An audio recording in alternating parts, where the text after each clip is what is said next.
All right, let's go on to the third easiest claim to prove and win because it's a subjective claim, and that's mental health. All mental health disabilities fall under mental health. They're all rated the same, whether it's combat PTSD, anxiety, depression, somatic symptom disorder.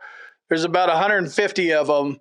They're all rated the same because the symptoms are all very similar. So with mental health claims, they're all rated the same, and you have ratings based on the severity of your symptoms. So you're going to need a current diagnosis of whatever mental health condition you have. You're going to need your doctor to write the current symptoms so you get that higher rating. They go 0, 10, 30, 50, 70, and 100. So mental health goes all the way up to 100. And then you're going to need the nexus. We're talking about doing a secondary claim. So if you have depression over here and your tinnitus is causing it over here, the doctor needs to make the link. It's a medical link. It's the medical nexus. He needs to say, in his opinion, on at least as likely as not basis, yes, Combat Craig's depression is caused or aggravated by his service-connected tinnitus. So with mental health claims, looking through the symptoms, do you have these symptoms? That's the first place that I would start, and kind of where I started 4 years ago or whenever I filed my last claim and finally won. All right, 0%. Nope, that's not me. 10. Nope. 30. Nope. I actually started off with a 50% rating for mental health, and then that went up to 70. And that is deficiencies in most areas of your work and social life. And mental health claims come down to social and occupational impairment. And it's weird language, but it's social life, your entire social life. What kind of problems do you have there? And then your work life. What problems do you have there? So social life would be, do your kids not like you? Do they not talk to you?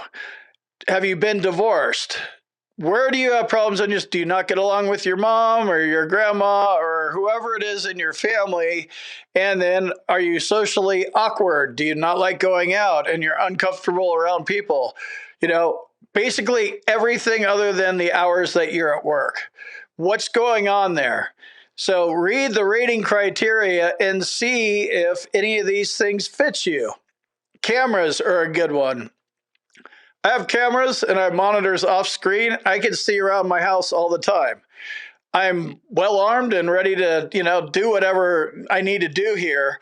That makes me feel safe. And I've been like that since I got out of the military. I just have to know what's going on, and they're coming to get me, and I'm going to be taking some of them out when that happens.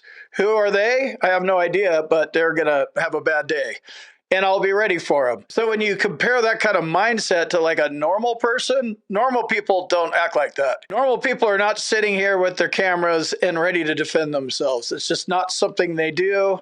And I guess that makes sense too, right? Because we actually were in the military. They weren't. They could have had a problem at 7-Eleven, but generally speaking, they were probably good, had some kind of plan, or working at JCPenney or whatever. That didn't happen to us. Things happen to us, and this is one of the results. So look at the rating criteria. This example with the cameras might be you, it might not be you. There's a lot of examples in the rating criteria. See if you meet the requirements for a 30% VA mental health rating, or a 50% rating, or a 70% rating. And if you already have a mental health rating and you think it's low, same thing. Go look in there and read the different verbiage under the ratings. The higher up it goes, it's the more impaired you are. And then 100% is total social and occupational impairment. So it's like 0, like it doesn't really bother me. 10's like, yeah, the meds work, kind of. And then, yeah, nothing works. I can't function at any level. If you want to learn more about the VA claims process, check out my boot camp. And if you need medical evidence, which is a huge part of a medical disability claim, contact my med team. There's a link for both in the description.